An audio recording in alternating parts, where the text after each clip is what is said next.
չափազանց կարևոր է գտնվելու վայրը անհայտ անձանց ճակատագրի պարզաբանումը և երկարամյա կոնֆլիկտի բերումով անազատության մեջ հայտնված անձանց հարցի հասցեագրումը, որը նույնպես մեր ամենօրյա աշխատանքային օրակարգի մաս է։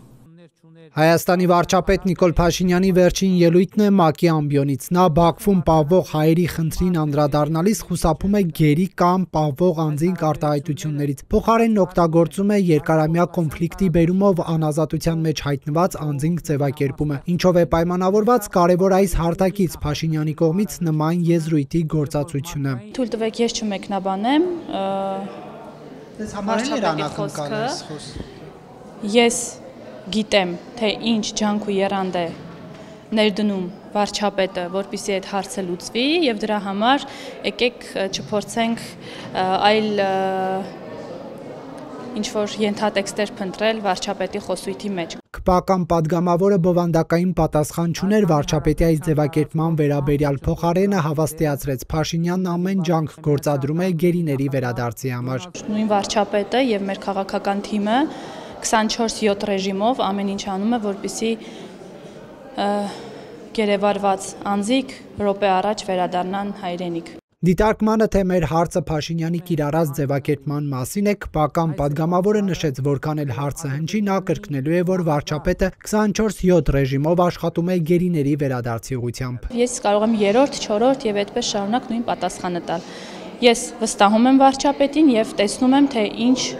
ջանք ու եռանդ է ներդնում այդ հարցը լուծելու համար։ Պատիվ ունեմ ընդդիմադիր խմբակցության քարտուղար Տիգրան Աբրահամյանի կարծիքով Հայաստանի իշխանությունը շատ հարցերում կամ լռություն է պահպանում, կամ փորձում է փափուկ արձագանքել։ Գլխավոր խնդիրը Փաշինյանի եղել է թեման հնարավորինս նուրբ կոնտեքստում ներկայացնելը եւ Ադրբեջանի իշխանությունին որևէ ձևով չգրգռելը։ Դա խոսույթի փոփոխություն չէր, դա զգուշավոր խոսք է, զգուշավոր խոսքը կարծում եմ դա բոլորի շահերից է բխում։ Իսկ ինչու ենք Ընդդիմադիր պատգամավոր Տիգրան Աբրահամյանն այնուհանդերձ չի կարծում, որ Փաշինյանի բառապաշարի մեղմացումը կամ փոփոխությունը կարող է նպաստել գերիների վերադարձին։ Այն մարտավարությունը, որը դրված է եղել իշխանության առաջ, մասնապես գերիների ռազմագերիների հայրենադարձման մասով եւ ինչը ներկայացել են որպես շակերտավոր ահռելի աշխատանքի նպատակ, դրանք որևէ փուլում չեն կարողացել արդարացնել այն մարդկանց հույսերը։ Օգոստոսի 8-ից սկսած մեր երկրում բացարձակ խաղաղություն է տիրում։ Իշխանական պատգամավորի նշած բացարձակ խաղաղության պայմաններում Ադրբեջանի նախագահը շարունակում է Հայաստանի ինքնիշխան տարածքով անցնելիք ճանապարհն անվանել այսպես կոչված Զանգեզուրի միջանցք։ Ալիևից ՄԱԿ-ի ամբիոնից պարզաբանում պահանջեց Նիկոլ Փաշինյանը։ Ադրբեջանի նախագահը, ում հետ ընդունել ենք Վաշինգտոնի հռչակագիրը, դրանից հետո մի քանի անգամ, այդ թվում այս ամբիոնից օգտագործել է այսպես կոչված Զանգեզուրի միջանցք արտահայտությունը։ Նման արտահայտություն Վաշինգտոնում համաձայնեցրած փաստաթղթերում չկա։ Հայաստան-Ադրբեջան բանակցություններում կամ փաստաթղթերում երբեք չի եղել։ Կարծում եմ իմաստ ունի, որ ադրբեջանցի գործընկերը պարզաբանի, թե ինչ նկատի ունի այդ արտահայտությունը օգտագործելով, որովհետև հայաստանյան իրականության մեջ դա ընկալվում է որպես տարածքային պահանջ Հայաստանից եւ կոնֆլիկտային խոսույթի հետ է ասոցացվում։ Ընդդիմադիր պատգամավոր Տիգրան Աբրահամյանը շեշտում է, եթե Փաշինյանը ՄԱԿ-ի ամբիոնից է հակադարձում Ալիևին, ապա Վաշինգտոնում ձեռք բերված պայմանավորվածությունները պարզապես կողմերի ցանկությունների մասին ամփոփիչ հայտարարություններ են, որոնց շուրջ առարկայական քննարկումներ չկան։ Այն իշխանությունը, որը 1.5 ամիս արդեն մեր հանրությանը համոզում է, որ ոչ թե իրենք ձգտում են խաղաղության, այդ խաղաղությունը արդեն եկել է, շատ մեծ պատճառ պետք է ունենար, որ այդպիսի կարևոր եւ լուրջ ամբիոնից ստիպված լիներ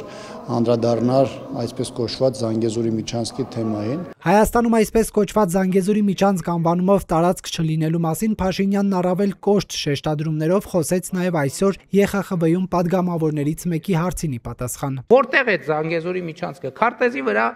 պետքա ցույց տալ այդ Զանգեզուրի միջանցքը, որովհետև եթե պարզվի, որ Զանգեզուրի միջանցք ասելով նկատի ունեն Հայաստանի որևէ տարածք, որևէ մեկը իրավունք չունի Հայաստանի Հանրապետության ինքնիշխան տարածքի վրա